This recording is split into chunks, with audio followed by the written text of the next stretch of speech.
பொன்விழா கண்டுள்ள பாராட்டு விழாவினுடைய நாயகர் இசைஞானி இளையராஜா அவர்களே,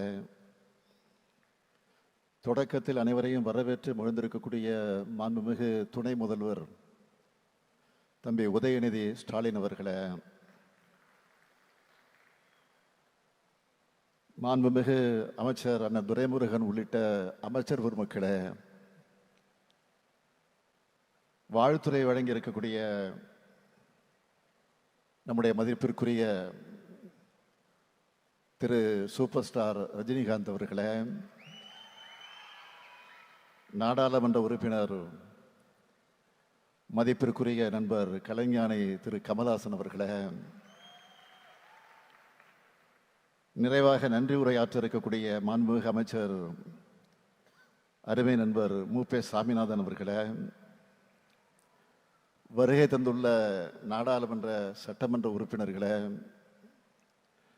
தலைமைச் செயலாளர் திரு முருகானந்தம் ஐஏஎஸ் உள்ளிட்ட அரசு உயர் அலுவலர்களே, தோழமை கட்சிகளை சார்ந்திருக்கக்கூடிய தலைவர் பெருமக்களே, மாண்புமை நீதி அரசர்களே, சான்றோர் பெருமக்களே, திரைப்படத்துறையை சார்ந்திருக்கக்கூடிய நண்பர்களே, சகோதரர்களே,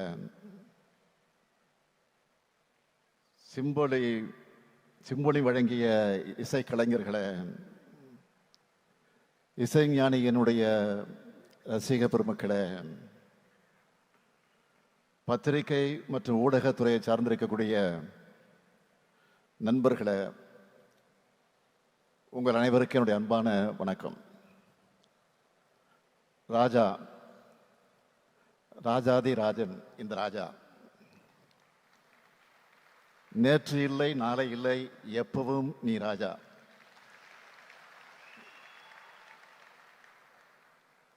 இசை என்னும் தேனை உலகத்துக்கே தரும் இந்த தேனீக்காரரை பாராட்ட புகழ நாம் எல்லோரும் இங்கே கூடியிருக்கிறோம். நம்முடைய இசைஞானி அவர்கள்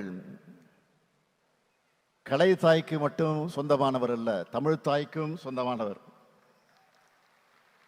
அதனால்தான் தமிழ்நாடு அரசு சார்பில் இந்த பாராட்டு விழாவை,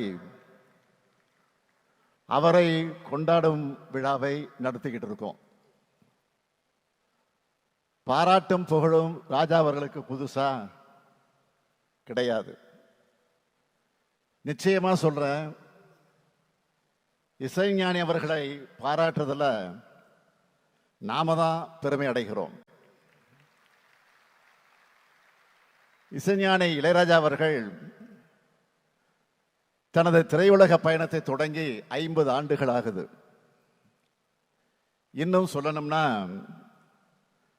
நம்முடைய இதயங்களை ஆள தொடங்கி அரை நூற்றாண்டு காலமாகுது.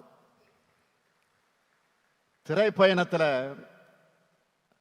பொன்விழா கண்டிருக்கக்கூடிய சிம்பொலி சிகரம் தொட்ட தோழர் தமிழர் இளையராஜா அவர்களுக்கு ஒட்டுமொத்த தமிழ்நாட்டின் சார்பில் உங்களின் ஒருவனாக இருந்து என்னுடைய வாழ்த்தை தெரிவித்துக் கொள்கிறேன்.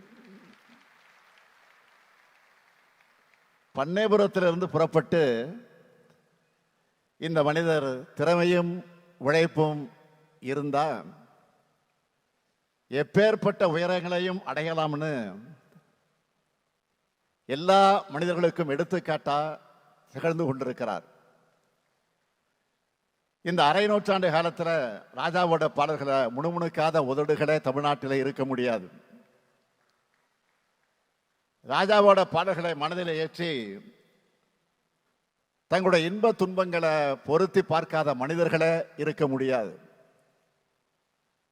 இளையராஜா அவர்களின் இசை தாயாக தாலாட்டுகிறது, காதலின் உணர்வுகளை போற்றுகிறது, வெற்றி பயணத்துக்கு ஊக்கமளிக்கிறது, வழிகளை ஆற்றுகிறது. உண்மையில சொல்லணும்னா இவர் இளையராஜா மட்டுமல்ல, இணையற்ற ராஜா.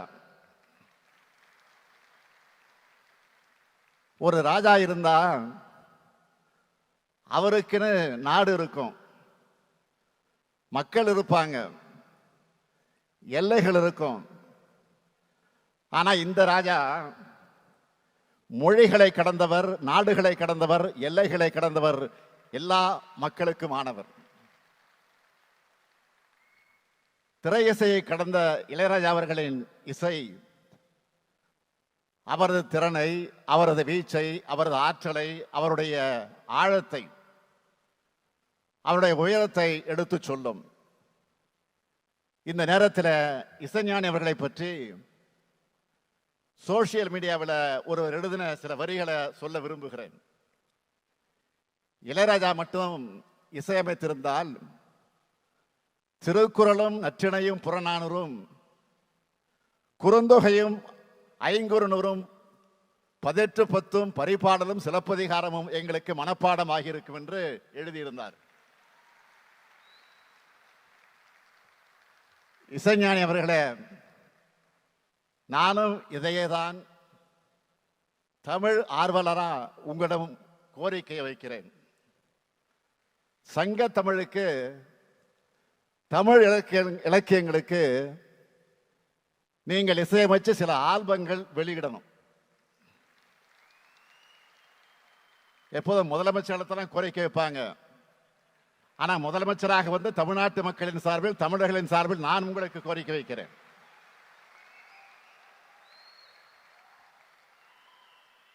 இசை ஆளுமையும் தமிழ் புலமையும் கொண்ட நீங்க இந்த கடமையை செய்யணும். ஏற்கனவே தமிழ் நெஞ்சங்கள்ல சிம்மாசனம் விட்டு உட்கார்ந்து இருக்கக்கூடிய உங்க மூலமா, உங்க இசை மூலமா தமிழ்ச்சுவையை அடுத்தடுத்த தலைமுறையினருக்கு பரிமாறப்படணும். ஏனென்றால் ராஜா கைய வச்சா அது ராங்கா போனதில்லை. அந்த நம்பிக்கையோட இந்த கோரிக்கை வைக்கிறேன். இசையால் நம் நெஞ்சங்களை ஆளும் இளையராஜா அவர்களுக்கு எத்தனையோ புகழ் மகுடங்கள், பாராட்டு மாலைகள், பத்மபூஷன், பத்ம விபூஷன் போன்ற பட்டங்கள் இருந்தாலும்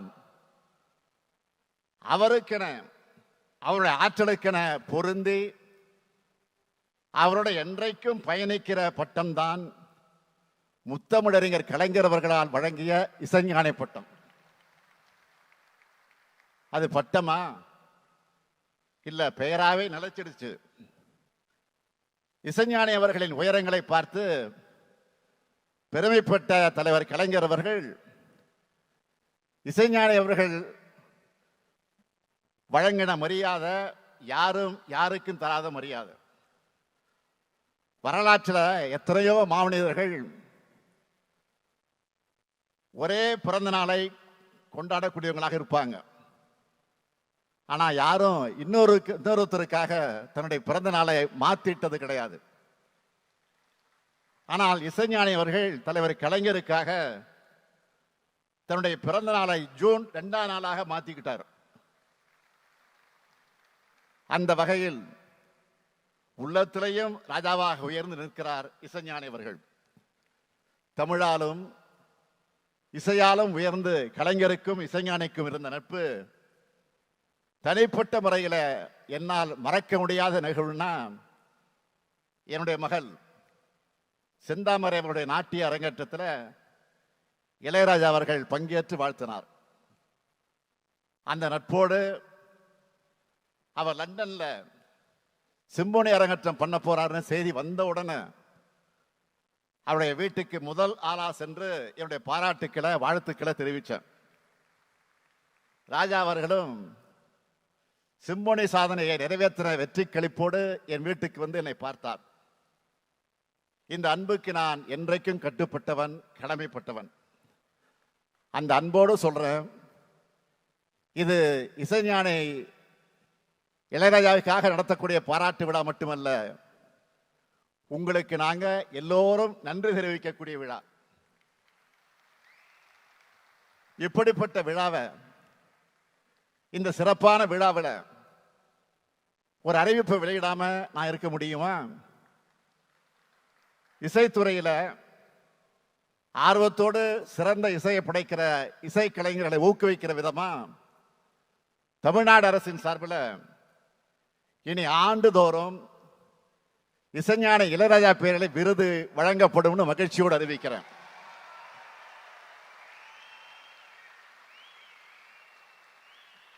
அறிவிப்பு மட்டுமல்ல, ஒரு கோரிக்கையும் முன்வைக்கிறேன். நமது இளையராஜாவின் சாதனைகளுக்கு எந்த மகுடம் சூட்டினாலும் அது சாதாரணம்தான். அப்படிப்பட்ட மேதைக்கு இந்தியாவின் உயரிய விருதான பாரத ரத்னா விருது வழங்கப்பட வேண்டும் என்ற ஆவலை இந்த மேடையில் நின்று உங்கள் அனைவரின் சார்பில் தமிழ்நாட்டு மக்கள் மட்டுமல்ல, உலகெங்கும் இருக்கக்கூடிய ராஜாவுடைய ரசிகர்கள் சார்பில் இந்த விழாவில் நான் தெரிவிக்க விரும்புகிறேன். இது நிச்சயம் நிறைவேறும் என்று நான் நம்புகிறேன். இந்த விழாவை மிக சிறப்பாக ஏற்பாடு செய்து வெற்றி கண்டிருக்கக்கூடிய நம்முடைய மாண்புமிகு அமைச்சர் மு.பே. சாமிநாதன் அவர்களுக்கும் செய்தித்துறையினுடைய அதிகாரிகள் அனைவருக்கும் என்னுடைய பாராட்டுக்கள், வாழ்த்துக்கள். இசைஞானிக்காக இந்த விழாவுக்கு வந்து சிறப்பு செய்த அன்பு நண்பர்கள் என்னுடைய மதிப்பிற்குரிய சூப்பர் ஸ்டார் ரஜினிகாந்த் அவர்களுக்கும், அதேபோல் கலைஞானி திரு கமலஹாசன் அவர்களுக்கும், கலையுலகத்தை சார்ந்திருக்கக்கூடிய அத்தனை நண்பர்களுக்கும், தோழமை கட்சியை சார்ந்த தலைவர்கள் அத்தனை பேருக்கும், நிறைவாக இங்கு மட்டுமல்ல தொலைக்காட்சி மூலமாகவும் கண்டுகளித்துக் கொண்டிருக்கக்கூடிய கோடான கோடி ரசிக பெருமக்களுக்கும் நன்றியை தெரிவிக்கிறேன்.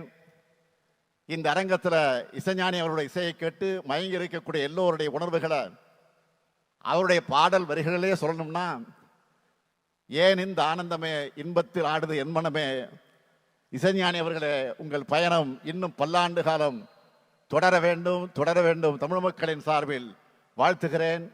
வாழ்க இளையராஜா, வாழ்க இசைராஜா. நன்றி, வணக்கம்.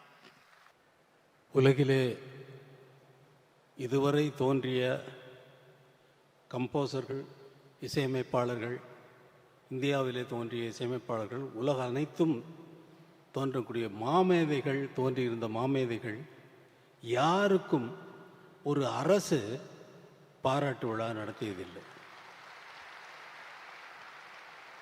இசை உலக சரித்திரத்திலேயே முதலாவது முறையாக ஒரு இசையமைப்பாளருக்கு ஒரு பாராட்டு விழா நடத்துகிறது தமிழக அரசு தான். தமிழக மாண்புமிகு முதல்வர் மு.க. ஸ்டாலின் அவர்கள், நான் சிம்பனிக்கு போகிறேன், அடுத்த நாள் போகிறேன் என்றால் முதல் நாளே வந்திருந்து பொன்னாடை அணிவித்து வாழ்த்து தெரிவித்து வழி அனுப்பி வைத்தார். அதேபோல் அங்கே லண்டனிலே இசை அரங்கேற்றம் செய்துவிட்டு அடுத்த நாள் ஃப்ளைட்டில் உடனே நான் திரும்பி வரேன். திரும்பி வரும்பொழுது ஃபோன்லேயே வந்து அங்கே ஸ்ரீராம தொடர்பு கொண்டு அரசு மரியாதையுடன் அவரை வரவேற்க வேண்டும் என்று முடிவு செய்திருக்கிறார்கள் என்று ஸ்ரீராம் வந்து எனக்கு அறிவித்திருக்கிறார்கள் என்று எனக்கு செய்தி வந்தது என்று சொல்லுகிறார். என்னால் நம்ப முடியவில்லை. இங்கே வந்து பார்த்தால் அமைச்சர் பெருமக்கள், அமைச்சர் தங்கம் தென்னரசு அவர்கள் வந்து காத்திருக்கிறார்கள். கையில் மலர் செண்டுடன் காத்திருக்கிறார்கள், என்னை வரவேற்கிறார்கள். அரசு மரியாதையுடன் உங்களை வரவேற்க வேண்டும் என்று முதல்வர் ஆணையிட்டிருக்கிறார் என்று சொல்லி, என்னால் என்னவென்று சொல்லுவது, வழி அனுப்பி வைத்துவிட்டு வரவேற்கவும் செய்து இன்று பாராட்டு விழாவும் நடத்துகிறார்கள். என்னால் நம்பவே முடியும். என்னால் இன்னும் நம்பலை. நான் எனக்கு இது இந்த மேடையில் நான் நிற்கிறேன்னா, நான் பேசுகிறேன்னா அப்படிங்கிறத இது தெரியல. என்மேல் அவ்வளவு அன்பு வைப்பதற்கு என்ன காரணம்? இந்த இசைதானா? என்மேல் அவ்வளவு அன்பு, அப்பா வைத்த அன்பு, இசைஞானி என்பதே எனக்கு பேராகிவிட்டது. அவர் வெறுமனே வந்து காரைக்குடியில் நடந்த பாராட்டு விழாவில் எனக்கு அங்கே ஒரு பாராட்டு விழா நடந்தது. கலைஞர், முத்தமிழ் அறிஞர் கலைஞர் அவர்கள் பேச தலைமை ஏற்று நடத்துகிறார் அந்த கூட்டத்தை. அதில் வந்தவர் நான் அறிந்த அளவில் மேடையில் அவர் சொன்ன வார்த்தையை நான் சொல்கிறேன். நான் வரும் வழியில் அவர் எழுதிய புத்தகத்தை படித்தேன். அவர் எழுதிய 2 நூல்களை வெட்ட வழியில் கொட்டி கிடக்குது, சங்கீத கனவுகள் என்ற 2 புத்தகத்தையும் காரிலே வரும்பொழுதே படித்து விட்டு வந்து, நான் அறிந்த வரையில் நான் அவரை அறிந்த வரையில் அவர் எழுதிய புத்தகத்தையும் படித்து கொண்டு வந்தேன். அவருக்கு இந்த மேடையிலே ஒரு பட்டத்தை வழங்க இருக்கிறேன், இசை ஞானி என்ற பட்டத்தை வழங்குகிறேன் என்று சொன்னார். அவர் பாராட்டு விழா, அதே பாராட்டு விழா கலைஞருடைய தவ புதல்வர் மு.க. ஸ்டாலின் அவர்கள் நடத்துகிறார்கள், எனக்கு நடத்துகிறார்கள். அது அரசு சார்பில் எந்த இசைக்கலைஞனுக்கும் பாராட்டு விழா நடந்ததில்லை. இது ஒரு சரித்திரத்தில், இசை உலக சரித்திரத்தில் இது ஒரு பெரிய விஷயமாக நான் கருதுகிறேன். என்னால் இன்னும் நம்ப முடியவில்லை. என்ன பேசுவது என்பதும் மறந்து போய்விட்டது. நீங்கள் கேட்டீர்கள், சிம்பனி இசையை கேட்டீர்கள். உங்களுக்கெல்லாம் உங்கள் மனதிலே என்ன தோன்றி இருக்குமோ என்பதை என்னால் கற்பனை செய்து பார்க்க முடிகிறது. இந்த மாதிரி ஒரு இசையை அவ்வளவு வாத்தியங்களும் வாசிக்கக்கூடிய இசை என்னுடைய கற்பனையிலேயே தோன்றி, அந்த கற்பனையை எழுத்து மூலமாக எழுதி அத்தனை பேரும் ஒரே நேரத்தில் வாசித்து கொண்டிருக்கிறார்கள். ஒவ்வொருவருக்கும் எழுதிய நோட்ஸு தான் அவர்கள் வாசித்தார்களே தவிர வேற ஒன்றுமில்லை. நான் எனது எண்ணத்திலே தோன்றிய கற்பனை வரி வடிவமாக எழுதி, அந்த 87 பேருக்கும் எழுதி தனித்தனியாக எழுதி மொத்தமாக வாசித்த இசைதான் அந்த சிம்பனி. இந்த சிம்பனி எழுதுவதற்கு நான் இசையிலே என்னுடைய வாழ்க்கையை முழுவதும் சென்றது. என்னுடைய குழந்தைகளுக்காக நான் நேரம் செலவழிக்கவில்லை. என்னுடைய குழந்தைகளுக்குடைய நேரத்தை செலவழித்திருந்தால் இந்த சிம்பனியை எழுதியிருக்க முடியாது. இதே போல நீங்கள் விரும்பி கேட்கின்ற அத்தனை பாடல்களையும் நான் கம்போஸ் செய்திருக்க முடியாது.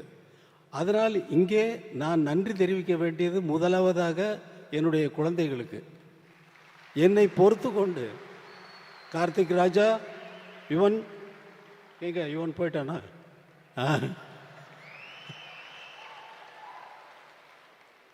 உங்கள் இருவருக்கும் நீங்கள் உங்களோட செலவழிக்க வேண்டிய நேரம் தான் அங்கே வந்து சிம்பனியாக இசையாக வெளியில் வந்திருக்கு. அதை நினச்சி நீங்கள் சந்தோஷப்படலாம். உங்களோட எங்கள் டாடி நீங்கள் எங்களுக்காக நேரம் செலவிடலைன்னு சொல்லி நீங்கள் இனிமேல் கம்ப்ளைண்ட் பண்ண போகிறதில்ல. இது உங்களுக்கும் வயசாகிடுச்சு, உங்கள் குழந்தைகள் வந்து உங்களுக்கு சொல்ல போகுது. இந்த இசை எழுதும் பொழுது எனக்கு இருந்த கட்டுப்பாடுகள், எனக்கு எந்த இக்கட்டான நிலைமைகள் என்னென்ன என்றால், நான் ஒரு கிராமத்திலிருந்து வந்தவன். கிராமிய இசை சாயல் வரக்கூடாது. அதற்கப்புறம் திரைப்பட இசையில் எவ்வளவோ அமைத்திருக்கிறேன், அந்த சாயல் வரக்கூடாது. திரைப்படங்களில் வருகின்ற பேக்ரவுண்ட் மியூசிக்கினுடைய சாயலும் வரக்கூடாது. நான் ஒரு தமிழ்நாட்டை சேர்ந்தவன் என்ற அந்த அடையாளமும் வரக்கூடாது. நான் ஒரு இந்தியன் என்ற சாயலும் வரக்கூடாது. உலகத்தில் அத்தனை கம்போசர்களும் செய்த இசையை கேட்டிருந்தேன் அல்லவா, அதனுடைய தாக்கமும் வரக்கூடாது. அவர்களைப் போல் நான் எழுதிவிட்டேன் என்று யாரும் சொல்லக்கூடாது. இவ்வளவு கட்டுப்பாடுகள் இருந்ததை மீறி 35 நாட்களில் இந்த சிம்பனியை, நீங்கள் கேட்ட அந்த சிம்பனி உங்கள் மனதில் என்னென்ன உணர்வுகளை ஏற்படுத்தியது என்பது உங்களுக்கு நன்றாக தெரியும். எத்தனை பேர் அழுதிருப்பீர்கள் என்பது நன்றாக தெரியும். எனது சகோதரர் கமலஹாசன் அவர்கள் சொன்னார், கர்ச்சீஃப் கொண்டு வந்தான் என்று சொன்னார். அந்த கர்ச்சீஃப்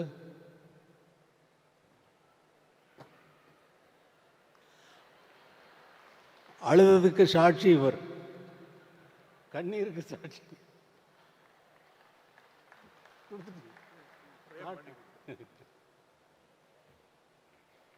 இது மாதிரி ஒரு விழா என் மனதில், அதாவது ஊன் மெழுகாய் உருகும் கரையும் அதில் உலகம் மறந்து போகும் என்று சொல்லுது நமது முதல்வர் அவர்கள் ஏற்பாடு செய்த இந்த பாராட்டு விழாவை. என்னுடைய போஸ்டர் எல்லாம் பார்க்குறப்ப எனக்கு மனசெல்லாம் ஒரே நிகழ்ச்சி. இந்த பாராட்டு விழாவுக்கும் நான் சம்மதிக்கிறவன் அல்ல. அவர் திரும்பி வந்தவுடனே வீட்டிற்கு சென்று அவரை கண்டால், அவர் சாதாரணமாக ஸ்டாலின் அவர்கள் கேட்டார், ஒரு பாராட்டு விழா நடத்தி விடலாமா அரசு சார்பில் அப்படின்னாரு.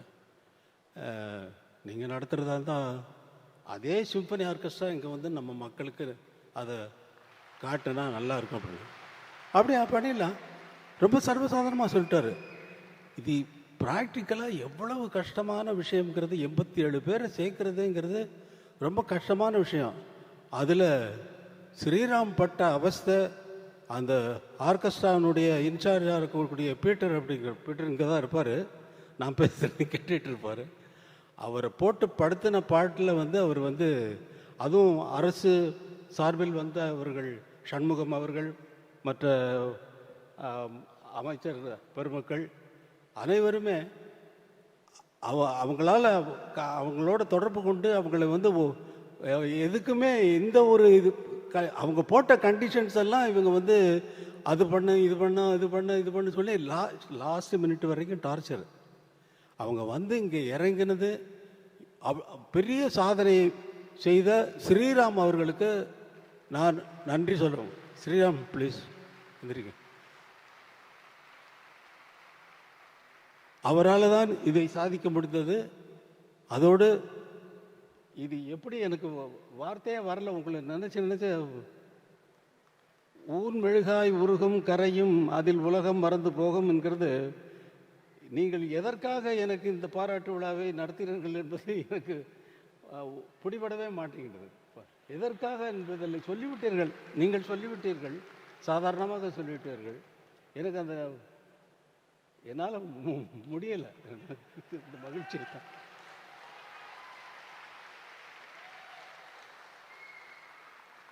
வேற ஏதாவது என்ன பேசணுங்கிறதே போயிடுச்சு பாருங்க. அவர் சூப்பர் ஸ்டார் பேசுகிறாரு. அவர் என்கிட்ட 2 நாளைக்கு முன்னாடி ஃபோன் பண்ணி நம்ம பண்ணதெல்லாம் நான் சொல்ல போகிறேன் அப்படின்னாரு. நம்ம பண்ணதெல்லாம் நீங்கள் எப்படி இங்கேருந்து மாறினீங்க, இந்த பெல் பாட்டம் போட்டுட்டு தொப்புளுக்கு மேலே பெல்ட்டு போட்டு கட்டிட்டு நல்ல கிராப் போட்டுட்டு அதில் கையில் பட்டையாக ஒரு வாட்ச் போட்டுட்டு பண்ணிவிட்டு ஒரு அரபா சொல்லவா சொல்லிடவா, மகேந்திரனும் நீங்களும் நானும் உட்காந்து குடித்தோம்.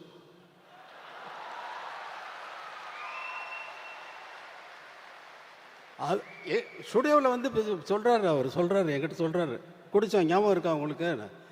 அப்புறம் இல்லை, நீங்கள் அவர் அரை பாட்டில் பீரை குடிச்சிட்டு ஆட்டம் இருக்கு பாருங்க அப்படின்னாரு. அதை சொல்ல போகிறேன்னு, நீங்கள் என்ன வேணாலும் சொல்லிக்கோங்க, அதை பற்றி எனக்கு கவலை இல்லைன்னு.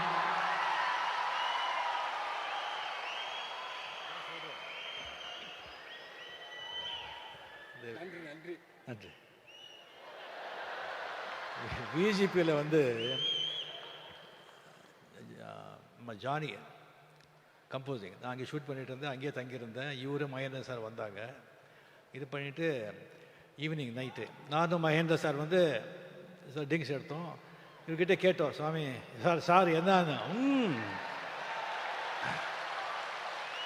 பீரு ஆஃப் பாட்டில் பீர் அடிச்சுட்டு இவர் போட்ட ஆட்டம் இருக்க,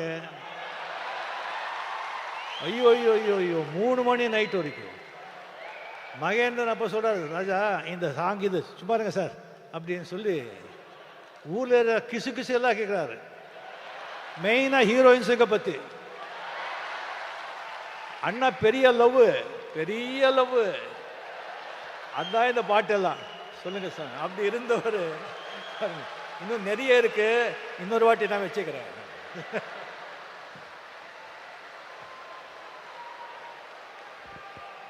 அப்புறம் சமய சந்தர்ப்பத்தில் இல்லாததெல்லாம் அடிச்சு விட்டு போறாரு.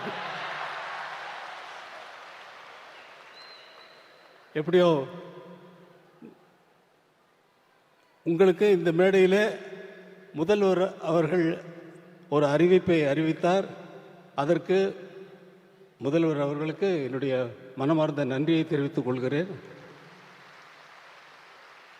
நான் உங்களுக்கு ஒரு அறிவிப்பை சொல்லுகிறேன். இந்த அரங்கத்திலே இவ்வளவு பேர் தான் இந்த இசையை கேட்க முடிந்தது. எனக்கு நமது மக்கள் அனைவரும் கேட்க வேண்டும் என்ற ஆசை எப்பொழுதும் உண்டு. ஏனென்றால் இதை நீங்கள் இந்த இந்த இந்த இசையை வேறு எங்காவது கேட்டிருக்கிறீர்களா?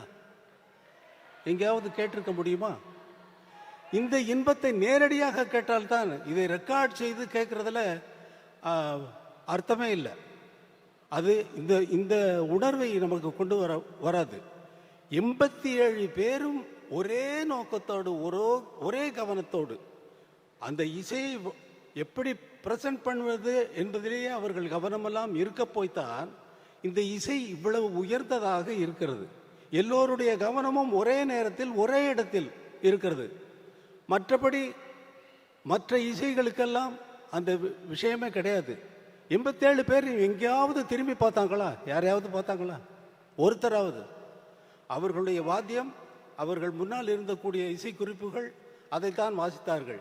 இந்த இசையை நேரடியாக கேட்கும் பொழுதுதான் நம்முடைய உள்ளமெல்லாம் கரைகிறது, நம்முடைய கண்களிலிருந்து நீர் கசிகிறது, நம்முடைய உயிரை போய் அது ஆட்டுகிறது. இது சினிமா பாடல்களிலேயே நடந்தாலும் கூட இந்த மாதிரி உயர்ந்த இசையை கண்டுகொள்ளாமல் நாம் எதற்கு இந்த உலகத்தில் உயிர் வாழ வேண்டும்? எதற்கு இந்த உலகத்தில் உயிர் வாழ வேண்டும்? உயர்ந்த விஷயங்களை கண்டுகொண்டு அதை பற்றி கொண்டு மேலே போவதை விட்டுவிட்டு பல விஷயங்களில் நம் கவனத்தை சிதறடித்து விட்டு நம்மளது சக்தியெல்லாம் வீணாகிறது அந்த சிதறடிக்கிறத காரணத்தினால். அதனால் இந்த இசையை நமது மக்கள் அனைவரும் கேட்க வேண்டும் என்பதற்காக பெரிய மைதானத்திலே இதே இசை கலைஞர்களை கொண்டு வந்து அவர்களுக்கு இந்த சிம்பனியை நான் நடத்தி காட்டுவேன் என்று உங்களுக்கு ஒரு வாக்குறுதி கொடுக்கிறேன். அதற்கு தமிழக முதல்வர் என்னென்ன உதவிகள் எனக்கு தேவையோ அதையெல்லாம் செய்து கொடுப்பார் என்ற நம்பிக்கையில் நான் சொல்லிவிட்டேன். அவரிடம் கேட்கவில்லை. கண்டிப்பாக என் மீது இருக்கும் அன்பிலே அவர் கண்டிப்பாக அதை செய்வார். அந்த நாள் விரைவில் வரும் என்று உங்களுக்கு அறிவித்துக் கொண்டு இந்த விழாவுக்கு இது நன்றி நன்றி நன்றி நன்றி நன்றி சொல்ல வார்த்தை இல்லையே.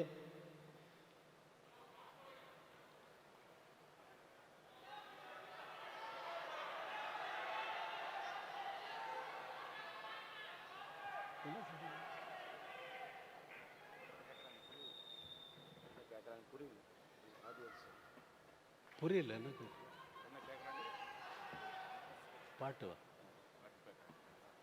பாட்டா நான் தான் பாடினேன். ஆர்கெஸ்ட்ராவோட அவங்களோட பாடினேன்ல. ஜனனி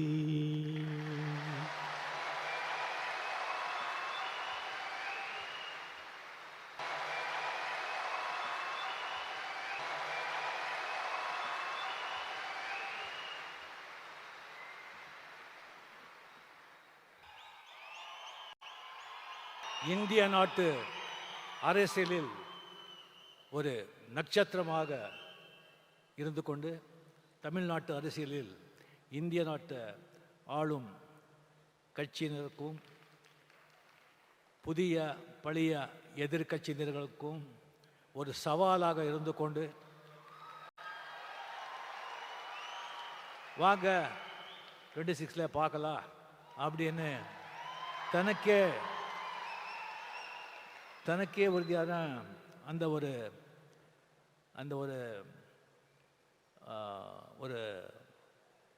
அந்த புன்னகையுடன் செயல்பட்டு கொண்டிருக்கும் சிஎம் அவர்களுக்கு மதிப்புரிய என்னுடைய நண்பர் தமிழக முதலமைச்சர் மு.க. ஸ்டாலின் அவர்களுக்கு என்னுடைய முதற்கண் வணக்கத்தை தெரிவித்துக் கொண்டு, அவர் இளையராஜா சார் அவர்கள் எப்போ இந்த சிம்பனி எழுதி இது லண்டனில் ரெக்கார்ட் பண்ண போகிறேன், இது மிகப்பெரிய ஒரு சாதனை அப்படி அனௌன்ஸ் பண்ணாங்களோ அப்போவே சிஎம் அவர்கள் இளையராஜா ஸ்டுடியோவுக்கு போய் அவரை வாழ்த்தினார். அது மட்டும் இல்லை, இந்த ரெக்கார்டிங் அவர் முடிச்சுட்டு வந்த பிறகு அவருக்கு ஏர்போர்ட்லேயே அரச மரியாதையுடன் வரவேற்று அவருக்கு பெரிய கௌரவம் செலுத்தணும் அப்படின்னு சொல்லி இந்த ஒரு மாபெரும் விழா, அந்த ஒரு எளிய பிரம்மாண்ட மனிதனுக்கு இந்த ஒரு பிரம்மாண்டமான ஒரு விழா நடத்தி இந்த மாதிரி அங்கே சம்பனி வாசித்தவங்களே இங்கே அரசு செலவில் கொண்டு நம்ம கண்ணுக்கும் காதுக்கும் விருந்து அளித்திருக்காரு. அவருக்கு உங்கள் சார்பிலையும் என் சார்பிலையும் சிஎம் அவர்களுக்கு என்னுடைய மனமார்ந்த பாராட்டியும் நன்றிகளை தெரிவித்துக் கொள்கிறேன். அன்பு தம்பி டெபுட்டி சிஎம் உதய அவர்களே, சுவாமிநாதன் அவர்களே, சீஃப் செக்ரட்டரி அவர்களே, என்னுடைய கலையோக அண்ணா கமல்ஹாசன் அவர்களே,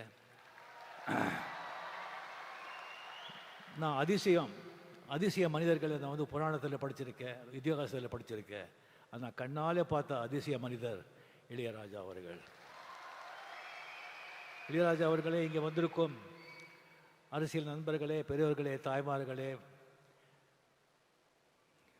ப்ரெஸ் மீடியா நண்பர்களே, என்னை வாழ வைக்கும் தேவான தமிழக மக்களே,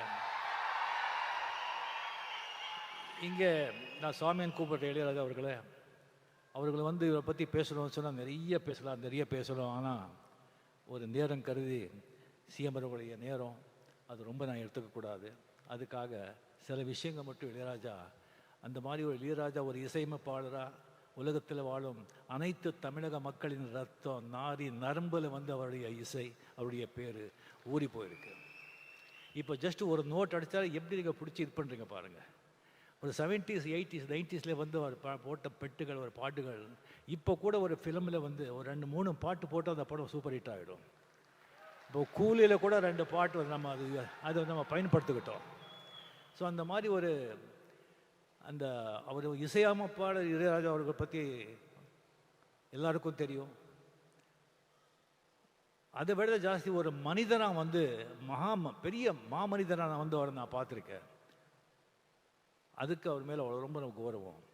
ஒரு 1600 படங்கள், 800 பாட்டுகள், 1500 பாடல் பாடியிருக்காரு, 508 பாடு எழுதியிருக்காரு. 50 வருஷம், இது சாதாரண விஷயமா என்ன? சரி, அவரை நான் பல விதங்களில் 50 வருஷத்தில் பல நேரங்களில் சந்திச்சிருக்கேன். ஃபஸ்ட்டு நான் பார்த்த 74 ஜிகே வெங்கடேஷ் கிட்ட ரெசிடெண்ட்டாக இருக்கும்போது, ஃபிலிம் இன்ஸ்டியூட்டில் படிக்கும்போது அந்த ஸ்டுடியோ ரவுண்ட் போகும்போது பார்த்தேன். ஒரு சின்ன ஒரு பையன் அதிர்ஷ்டிங்க பார்த்தேன். அதுக்கப்புறம் புவனாவரி கேள்விக்குறியில் ஒரு இளைஞன் இளையராஜா இன்சர்ட் பண்ணி ஒரு நல்ல கிளீன் ஷேவ் பண்ணி அவரை நான் பார்த்தேன். அதுக்கப்புறம் ஒரு நாள் திடீர்னு பார்க்குறேன், கம்ப்ளீட்டாக ஒரு வேஷ்டி ஜுப்பா போட்டு ருத்ராட்சை போட்டு முடியெல்லாம் மொட்டை அடிச்சுட்டு பொட்டோட இருக்காங்க. ஒரு பார்த்த உடனே நான் சாமியான்னு கூப்பிட்டேன். இது என்ன சாமியான்னு சொன்னேன். இதுதான் சாமி ஒரிஜினல்னு சொன்னாங்க. அப்போலேருந்து அவர் எப்போவுமே சாமியான்னு நான் கூப்பிடுறேன். அந்த மாதிரி அவர்கிட்ட ஒரு வாட்டி பஞ்சுவரணாசாமி கூட ஒரு படத்துக்கு நான் கம்போசிங் போயிருந்தேன் ஷூட்டிங்கில். அப்படி போயிருக்கும்போது ஜஸ்ட்டு ராகங்கள் அப்படி வருது, ஜஸ்ட்டு 6 மணியை தொட்டு அப்படியே கொட்டுறாங்க. அதாவது அந்த பழைய காலத்தில் பட்டிக்காட்டில் அந்த நெல் குவியல் இருக்கும். அது ஒருத்தர் அளந்து கொடுப்பான், இன்னொருத்தர் தள்ளி கொடுத்துட்ருப்பான். அளந்து கொடுக்குறவன் தள்ளி கொடுக்க பற்றி பார்க்கவே மாட்டான். அந்த மாதிரி அந்த ராகங்களோட ராசியை அந்த ராக சரஸ்வதி ராக தேவி இந்த ராக தேவனுக்கு அப்படியே தள்ளி கொடுப்பான். இவர் அப்படியே அந்த ஹார்மோனியமில் அப்படியே அள்ளி கொடுக்குறார். அந்த மாதிரி ஒரு இது சில விஷயத்தை மட்டும் நான் சொல்கிறேன். நேரம் கருது ஒரு வாட்டி எனக்கு வாங்க ரஜினி உங்கள்கிட்ட பேசணும்னு சொன்னாங்க. என்ன சமாச்சாரம் சொல்லி போனால், இந்த மாதிரி ரஜினி உங்களுக்கு தெரியும், நம்ம பாவதார் அண்ணா அவர் மறைஞ்சிட்டார், இன்னொரு பாஸ்கர், இன்னொரு அமரன், கங்கேபரன் அப்படியே அவன் செட்டில் ஆகிட்டான், மியூசிக் பண்ணிவிட்டு டைரக்ட் பண்ணிக்கிட்டு அவன் செட்டில் ஆகிட்டான். அந்த பாஸ்கர் கொஞ்சம் நான் செட்டில் பண்ணணும், நீங்கள் ஒரு படம் பண்ணணும் சொன்னாங்க. சரி சாமி நான் பண்ணிடுறேன் அப்படின்னு சொல்லி டேட் கொடுத்தேன். பஞ்சவர்ணாச்சலம் எல்லாம் பேசிக்கிறாங்கன்னு சொன்னாங்க. சரி, ராஜாதி ராஜா படம் இது பண்ணி அதுக்கப்புறம் பார்த்தா ஆர் சுந்தரராஜன் ஒரு பெக்யூலர் டைரக்டர், பெரிய ஹிட் கொடுத்துருக்காரு. பட் சீனெல்லாம் இருக்காது அவர்கிட்ட. அதே ஒரு வித்தியாசமாக இருந்தது. எனக்கு என்னடா இது அப்படின்னு சொன்னால், அதுக்கப்புறம் பாஸ்கர் கம்ப்ளீட்டு படத்தை பற்றியே பேச மாட்டார், வேறு விஷயந்தான் அவர் பேசுவார். அதுக்கப்புறம் எனக்கு ஒரு டென்ஷன் ஆச்சு. அது பஞ்சு சார் ஊரில் எல்லாம் ஏதோ சொந்த காரியமாக போயிருந்தாங்க. ராஜாசாமி கிட்ட பிரசாத் ஸ்டுடியோ போயிட்டு, சாமி இந்த மாதிரி ரொம்ப டிஸ்டர்பாக இருக்குது, படம் எப்படி வரும்னு தெரியாது, இந்த மாதிரி பாஸ்கர் மாதிரி இருக்கார் அப்படின்னு சொன்னால் என்னை பார்த்து சிரித்தார். சுவாமி இந்த கதையை ஒரு லைன் கூட நான் படிக்கலை, எனக்கு தெரியாது, நீங்கள் படம் பண்ணுங்க. இந்த படம் சில்வர் ஜூப்ளி போகலைன்னா நான் 6 மணியும் தொட மாட்டேன், பாட மாட்டேன்னு சொன்னாங்க. அங்கே யாரோ ப்ரொடியூசர் இருந்தாங்க, இவர் தான் சாட்சி. அது எனக்கு டக்குன்னு அடிச்சது. இது சொல்கிறது செய்கிற ஆள் அவர். என்னங்க இப்படி சொல்கிறீங்க? நான் சொல்லலை சாமி, அந்த மூகாமிகா அந்த தாய் சொல்ல வைக்கிறான், நான் சொன்னேன், அவ்வளோதான், நீங்கள் போங்க. எனக்கு இன்னும் டென்ஷன் ஏறிடுச்சு எனக்கு. ஓ என்னையா இது? அதுக்கு போய் ஊட்டியில் போகிறேன். ஒரு பாஸ்கர் மார்னிங் அப்படியே காதில், ரஜினி நல்ல மழை, இன்னைக்கு ஷூட்டிங் இல்லை, இந்த 2 நாள் மழை, மட்டன் குழம்பு இட்லி அப்படின்னு. அந்த மாதிரி எனக்கு 25 வாரம் என்னடா இதுன்னு சொல்லிட்டு எனக்கு ரொம்ப டென்ஷன் ஆகிட்டு, அதுக்கப்புறம் நானே மென்டலி முடிவு பண்ணியிருந்தேன். நோ அப்படின்னு சொல்லி ஒரு 10 எக்ஸிபிட்டர்ஸ் 10 சென்டரில் நமக்கு தெரிஞ்சவங்க கிட்ட படம் சரியாக ஓலைன்னா கூட நாமளே பணம் கொடுத்து சில்வர் ஜூப்ளி ஓட்டிடலாம் அப்படின்னு சொல்லி மைண்டில் செட்டிலாக இருந்தேன் நான். படம் சொன்ன மாதிரி சில்வர் ஜூப்ளிங்க, சில்வர் ஜூப்ளி. என்ன ஒரு நம்பிக்கை, ஒரு கான்ஃபிடென்ஸ். எனக்கு ஒரு கடவுள் நம்பிக்கை இருக்குது. ஆனால் இந்த மாதிரி ஒரு நம்பிக்கை, சரண்டர் சொன்னால் அதெல்லாம் பலிக்கும். ஸோ அந்த மாதிரி வந்து கம்ப்ளீட்லி வந்து அவர் வந்து இளையராஜா, சாரி கமல், ரஜினிகாந்த், விஜயகாந்த், ராமராஜன், முரளி, மோகன் எல்லாருக்கும் ஒரே டைமில் மியூசிக் போட்டு கொடுக்குறாரு. பட் எல்லாருக்கும் ஒரே மாதிரி தான் பண்ணுறேன் சொல்ல, அது உண்மையிலே கமல்ஹாசனுக்கு மட்டும் கொஞ்சம் எக்ஸ்ட்ரா. அது ஆல்ரெடி சொல்லியிருக்கேன் நான், அது சிஎம் முன்னாலேயே அதை நான் பதிவு பண்ணுறேன். கமலுக்கு தான் அவர் கொஞ்சம் ரொம்ப ஜாஸ்தி. இது ஒன்றும் இல்லைங்க, அந்த வீதியில் மான் போல் வந்தவனை யார் அடித்தாரோ உன்னை யார் அடித்தார், அவர் மட்டும் பாட்டு வந்து 1000 பேர் அப்படியே கண்ணில் அழுதுருவீங்க. ஒவ்வொரு பாட்டும் அந்த மாதிரி ஒரு பாட்டு. சரி, அந்த மாதிரி வந்து இளையராஜா வந்து அந்த மாதிரி ஒரு கொடிக்கட்டி பறந்தார். பட் ஒன்றுங்க, ஆக்சுவலி வந்து எப்போவுமே வந்து சக்ஸஸே வந்துட்டு இருந்தால் அந்த சக்ஸஸோட அருமை தெரியாது. அப்பப்போ ஃபெயில்யூர் வரணும். ஃபெயில்யூர் வந்தால் தான் சக்ஸஸோட அருமை தெரியும். ஸ்பீட் பிரேக்கர் மாதிரி கம்ப்ளீட்டாக அவர் அப்படி போயிட்டு இருந்தவர் வந்து இன்னொரு வந்து இசை அமைப்பட வர்றாங்க. வந்த உடனே எல்லாரும் அந்த பக்கம் சாயிறாங்க. அவருக்கு போய்ட்டு வந்து கோடி கோடியாக சம்பாதிச்ச ப்ரொடியூசர்ஸ், டைரக்டர்ஸ், திஸ்திங் அவங்க எல்லாம் போகிறாங்க, ஆர்டிஸ்ட்டும் போகிறாங்க, இன்க்ளூடிங் ரஜினிகாந்த். பட் அவரை பற்றி அவர் எந்த கவலையும் படுறாங்க. டிஎன் நகர்லேருந்து பிரசாத் ஸ்டூடியோக்கு ஒரு வண்டி 6 மணிக்கு எப்போ அப்படியே போயிட்டே இருந்தது. அந்த ஹார்மோனியம் வாசிச்சுட்டே இருந்தது, ரெக்கார்டிங் நடந்துக்கிட்டே இருந்தது. அது வந்து திடீர்னு சொல்லி பாஸ்கர் காலமானார். திடீர்னு சொல்லி அவர் உசிரா நேசித்த ஒரு மனைவி ஜீவா அவங்க காலமானார். அதுக்கப்புறம் பவதாரணி, ஒரே டாக்டர்னா அவ்வளோ அன்பு, அவ்வளோ பிரியம். சும்மா அப்படி உட்காந்துருப்பாங்க, டாக்டர் வந்து அதுக்கு கரண்ட் வந்த மாதிரி அவங்க இறந்து போகிறாங்க. அந்த ஹார்மோனியம் வாசிட்டே இருக்கும், 6:30 மணிக்கு அந்த வண்டி போயிட்டே இருக்கும் பிரசாத் ஸ்டூடியோக்கு. எந்த ஸ்தலமும் இல்லை, எந்த இதுவும் இல்லை. கம்ப்ளீட்லி அவருடைய உலகமே வேறு. இங்கே நம்ம உலகத்தில் அவர் இல்லை, இசை உலகத்தில் அவர் இருக்கார். அப்பப்போ இங்கே வந்துட்டு போகிறார், அவ்வளோதான். அதுக்கப்புறம் திடீர்னு பிரசாத் ஸ்டூடியோவில் வந்துட்டு இங்கே நீங்கள் இருக்கக்கூடாது, நீங்கள் காலி பண்ணுங்க அப்படியே சொல்கிறாங்க. அங்கே ரெக்கார்ட் பண்ணணுங்கிறதுக்காக எத்தனை ப்ரொடியூசர்கிட்ட அவர் வந்து சண்டை போட்டிருக்காரு, எத்தனை டைரக்டர்ஸ் எழுந்திருக்காரு. சரி, ஓகே, பரவாயில்ல அப்படின்னு சொல்லிட்டு அதே ரோடில் வந்து ஒரு ப்ரீமியர் தியேட்டரை வந்து வாங்கி ரெக்கார்டு தியேட்டரை கன்வெர்ட் பண்ணி எந்த ஸ்டூடியோ இருந்ததோ அந்த பக்கமே இளையராஜான்னு போர்டு போட்டாங்க. ஸோ அதுக்கப்புறம் நீங்கள் பார்த்தீங்கன்னா ஒரு கம்பெனிக்கு வந்து ஒரு ரைட்ஸ் கொடுத்துருந்தாங்க. ப்ரொடியூசர்கிட்ட ஒரு பணம் வாங்கி ஒரு படத்தை வாங்கி கொடுத்துருந்தாங்க. அவங்க திடீர்னு கையை விரிச்சுட்டாங்க. எந்த பணமும் இல்லை, உங்களுக்கு இது இல்லை அப்படின்னு சொல்லிட்டு. ஒரு விட மாட்டார். கோர்ட்டுக்கு போனார், ஜெயிச்சார். எல்லா ரைட்ஸ், எல்லா ராயல்ட்டி இவருக்கு தான். அவருக்கு தலைமை திஸ்திங் இல்லாமல் எந்த டிவிலையோ, எந்த ரேடியோலையோ, எந்த படத்துலேயோ, எங்கேயோ கச்சேரி கான்சர்ட்டில் பாடக்கூடாதுன்னு சொல்லி 9 மணிக்கு அனௌன்ஸ் பண்ணுங்கன்னு சொன்னாங்க. எஸ்பி பாலசுப்ரமணியம் வந்து அமெரிக்காவில் பாடிட்டுருக்காங்க 6 மணி. சாமி சாரி, இப்போ சொன்னால் அவருக்கு பாடிட்டுருக்காரு, உங்கள் பாட்டு பாட முடியாதுன்னு சொன்னால் சட்டம் பைலா எல்லாருக்கும் ஒன்று தானே, என்ன இருக்கோ இது பண்ணுங்க. எஸ்பிபி வந்து டெஃபினட்டாக பாட மாட்டான், நிறுத்திடுவான். அப்படியே சொல்லி எஸ்பி கோச்சிட்டாங்கன்னு சொன்னால் அவனுடைய நண்பனே கிடையாது. அது பாடிட்டு இங்கே வந்து என்னை பார்க்குறான்னு சொன்னாங்க. அதே மாதிரி எஸ்பிபிக்கு வந்து அங்கே பாடிட்டுருக்காங்க, நியூஸ் போகுது. அங்கேயே அனௌன்ஸ் பண்ணி இனிமேல் இளையராஜா படங்க பாட மாட்டேன், வேறு மியூசிக் டைரக்டர் பாட மாட்டேன்னு நிறுத்திட்டு சென்னை வந்தோடனே அவங்க பார்த்தாங்க. 2 பேர் அந்த இண்டஸ்ட்ரி இழந்தது. ஒன்று எஸ்பி பாலசுப்ரமணியம், இன்னொன்று விவேக். இதை 2 பேர் இடத்தையும் யாராவது நிரப்பவே முடியாது. அந்த கோவிடில் வந்து எஸ்பிபி இறந்த உடனே பிரதருக்கு சிந்தாத கண்ணீர், பொண்டாட்டுக்கு சிந்தாத கண்ணீர், டாக்டருக்கு சிந்தாத கண்ணீர், நண்பனுக்காக கண்ணீர் சிந்தாங்க. அதுக்கப்புறம் வந்து ஒரு சர்ச்சை வந்தது, ஒரு டிபேட். ஒரு பாட்டு வெட்டு ஆகணும்னு சொன்னால் மெட்டா இல்லை வரிகளா அப்படின்னு ஃபுல் டிபேட், வாக்விவாதங்கள். டிபேட் இருக்கணும், வாக்விவாதம் நடக்கணும், கருத்தை வச்சு நடக்கணும், அப்படியே தனி மத தாக்குதல் இருக்கக்கூடாது. அது என்னுடைய அன்பு அது இது. ஸோ இது பண்ணிகிட்ருக்காங்க. ஒரு 2 மாதம் ஆச்சு, 2 மாதம் ஆச்சு. அப்போ தான் இளையராஜா மீடியா கிட்டே வந்தாங்க. பண்ணிக்கும் போது சார் இந்த மாதிரி டிபேட் நடந்துட்டுருக்கேன்னு சொல்லும்போது, அப்படியா, அது எல்லாம் நமக்கு தெரியாது.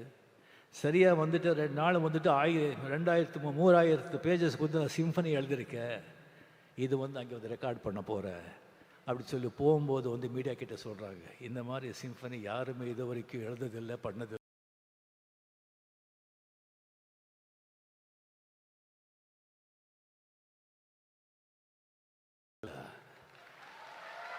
இந்த இளையராஜாக்கு இல்லாத திமிரு வேறு யாருக்கு இருக்கும் அப்படின்னு சொல்கிறாங்க.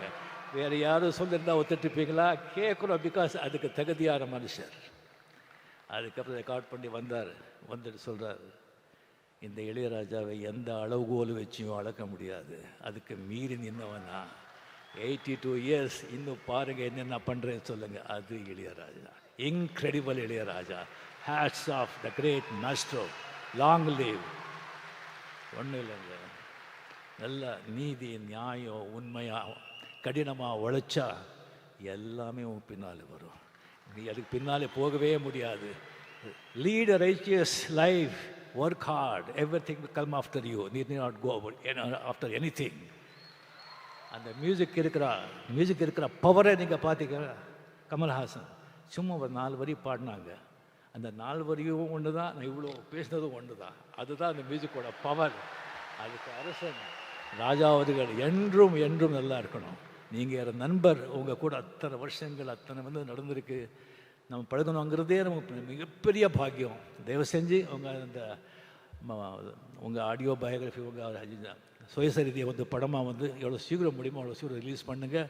நாம் எல்லோரும் பார்க்கறதுக்கு அவலாக இருக்கும். என்னை விட்டால் நானே ஸ்கிரிப்ட் எழுதி கொடுக்குறேன். நன்றி, வணக்கம்.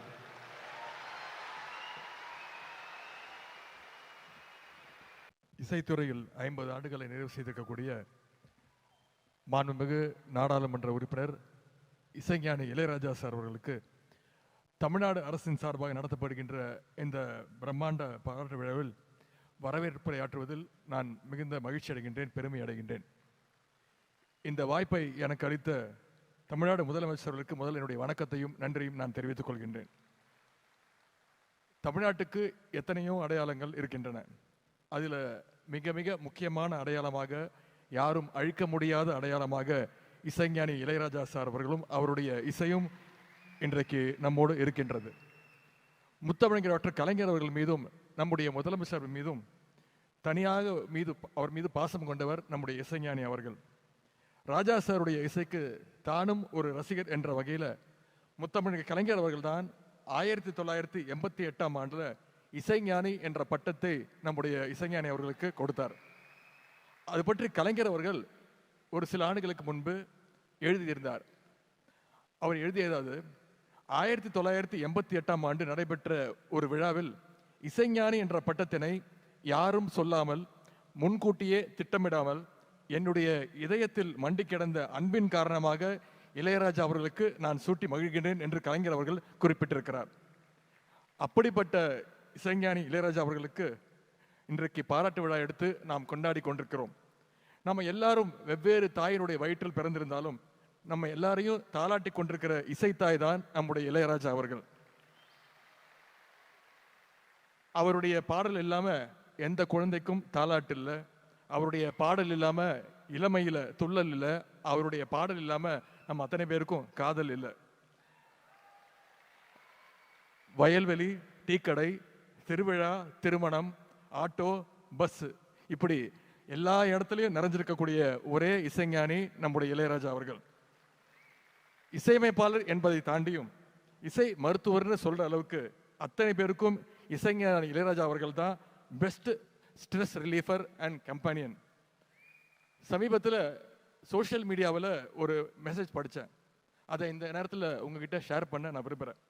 பொதுவாக நம்ம அத்தனை பேரும் தூரத்தை, அதாவது டிஸ்டன்ஸை மீட்டர், கிலோமீட்டர், மைல்ஸ் அப்படின்னு கூப்பிடுவோம், அப்படி தான் அளப்போம். ஆனால் இசைஞானியுடைய ரசிகர்கள் மட்டும்தான் சென்னை டு விழுப்புரம் எவ்வளோ தூரம்னா 25 இளையராஜா சார் பாடல்கள் அப்படின்னு சொல்லுவாங்க. அந்த அளவுக்கு எல்லாருடைய பயணத்திலையும், எல்லாருடைய வாழ்க்கை பயணத்திலையும் வழித்துணையாக இருக்கிறவர் நம்முடைய இசைஞானி அவர்கள்.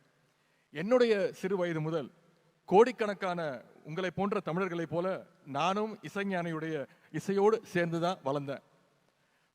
பயணங்களாக இருக்கட்டும், தனிமையாக இருக்கட்டும், ஃபேமிலி டைமாக இருக்கட்டும், ஒர்க் அவுட் டைமாக இருக்கட்டும், என்னுடைய பிளேலிஸ்ட்டில் உங்கள் பிளேலிஸ்ட் மாதிரி எப்பொழுதுமே இசைஞானியுடைய பாடல்கள் ஒலித்து கொண்டே இருக்கும். இசைஞானி இளையராஜாங்கிற டைட்டில் கார்டு மூலமாகவே பல வெற்றி படங்களை தமிழ்நாட்டுக்கு தந்த பெருமை நம்முடைய இசைஞானிக்கு மட்டுமே உண்டு. இளையராஜா சார் முதலா இசையமைச்ச படம் அன்னக்கிளி. வருஷம் 1976.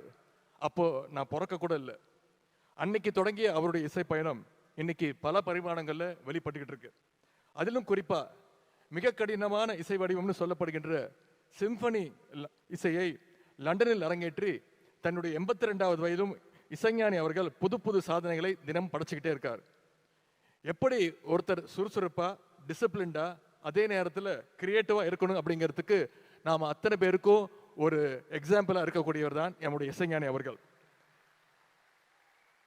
லண்டன்ல அரங்கேற்றப்பட்ட இசைஞானியுடைய சிம்பனியை நேரில் கேட்டு ரசிக்க முடியலன்னு உங்கள பல பேருக்கு அந்த வருத்தம் இருந்திருக்கும். அதே வருத்தம் இன்னைக்கு வரைக்கும் எனக்கும் இருந்தது. அந்த ஏக்கத்தை நம்முடைய முதலமைச்சர் அவர்கள், நம்முடைய அரசு இன்னைக்கு நம்ம அத்தனை பேருக்கும் செஞ்சு காட்டியிருக்கு. அதுவும் மிகப்பெரிய ஒரு பாராட்டு விழாவோட இன்னைக்கு இந்த சிம்பனி இசை விழாவும் நடந்திருக்கு. இது இசைஞானி அவருக்கு மட்டும் பெருமை இல்லை, ஒட்டுமொத்த தமிழ்நாட்டுக்கும் ஒட்டுமொத்த ஒவ்வொரு தமிழனுக்கும் இந்த பெருமை. இந்த பெருமைக்குரிய விழாவுக்கு தலைமையேற்றுள்ள மாண்புமிகு தமிழ்நாடு முதலமைச்சர் அவர்களை வருக வருக என வரவேற்கின்றேன். இன்னைக்கு விழாவுடைய நாயகர் மாண்புமிகு நாடாளுமன்ற உறுப்பினர் இசைஞானி அவர்களை வருக வருக என வரவேற்கின்றேன்.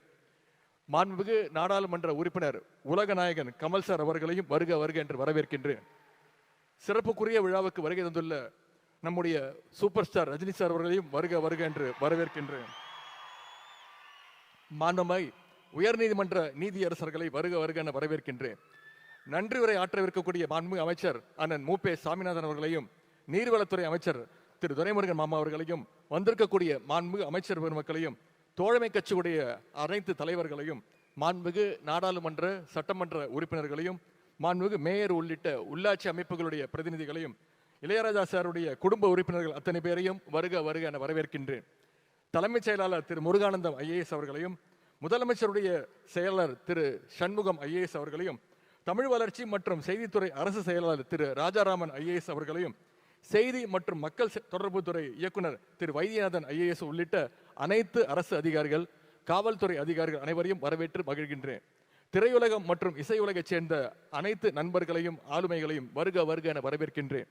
I extend a warm welcome to the Royal Philharmonic Concert Orchestra to this historic event. Welcome to Chennai. உலகம் முழுவதும் இருந்து வருகை தந்துள்ள இசைஞானியுடைய ரசிகர்கள் ஒருவராக உங்கள் அனைவரையும் வருக வருக வரவேற்கின்றேன். பத்திரிகை நண்பர்களையும் வந்திருக்கக்கூடிய அனைத்து ரசிக பெருமக்களையும் வருக வருக என வரவேற்று இந்த வாய்ப்புக்கு நன்றி கூறி விடைபெறுகின்றேன். நன்றி, வணக்கம்.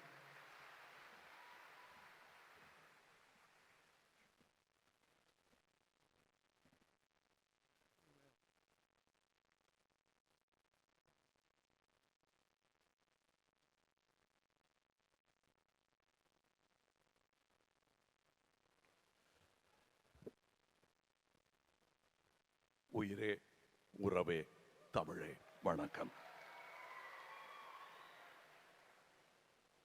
மாண்புமிகு தமிழக முதல்வர் ஐயா அவர்களே, துணை முதல்வர் சகோதரர் உதயநிதி அவர்களே, நண்பர் ரஜினிகாந்த் அவர்களே,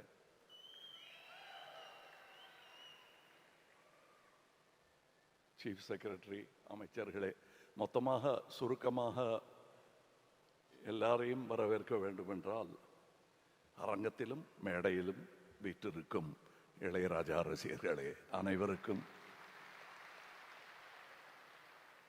உங்களில் ஒருவனான நான் உங்களை, இது வரவேற்புரை அல்ல, இருந்தாலும் எல்லாரையும் மறுபடியும் வரவேற்கணும் போல் இருக்கு இந்த மாதிரி இசை கேட்பதற்கு. நம் கண் நனைந்த போது வெளியே மண்ணும் நனைய ஆரம்பித்திருக்கிறது என்ற செய்தி கேட்டேன். அதிக பிரசங்கம் செய்வது நன்றாக இருக்காது. நாங்கள் கடந்து வந்த அண்ணா இளையராஜா அவர்களுடன் நான் கடந்து வந்த இந்த 50 வருடங்களை ஒவ்வொரு வாக்கியமாக சொன்னால் இந்த விழா நேரம் போதாது. அதனால் அவருக்காக நான் எழுதி கொண்டு வந்திருக்கிறேன். நல்ல வேளை இவங்க இசைக்கலைஞர்கள்லாம் போயிட்டாங்க, அதனால் சுதி சேரலைன்னா மன்னிச்சுங்க.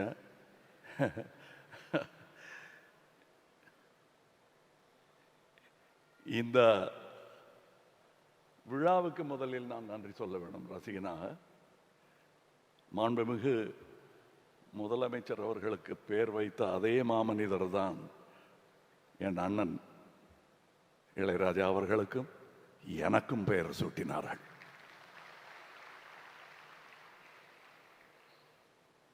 இந்த விழாவில் நான் பேசுவது எனக்கு எவ்வளவு பெருமையா இருக்கும் என்பது என் அண்ணனுக்கு தெரியும். இந்த இசைஞானி என் அண்ணனும் தான்.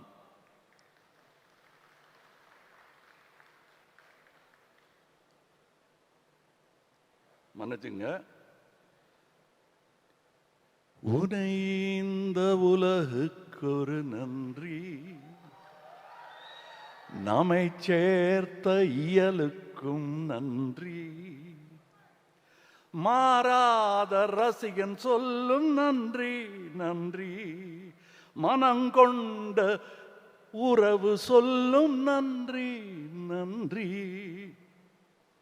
உயிரே வாழ், இசையே வாழ், தமிழே வாழ். வணக்கம்.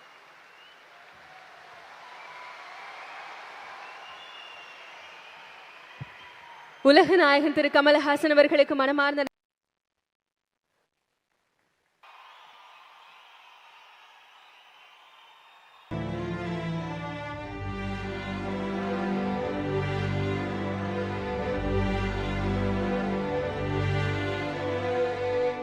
பரபரப்பான சினிமா செய்திகள், நட்சத்திரங்களின் பேட்டிகள், சினிமா வரலாறு ஆகியவற்றை பார்க்கவும் படிக்கவும் உங்களுக்கான இணையதளம் touringtalkies.co.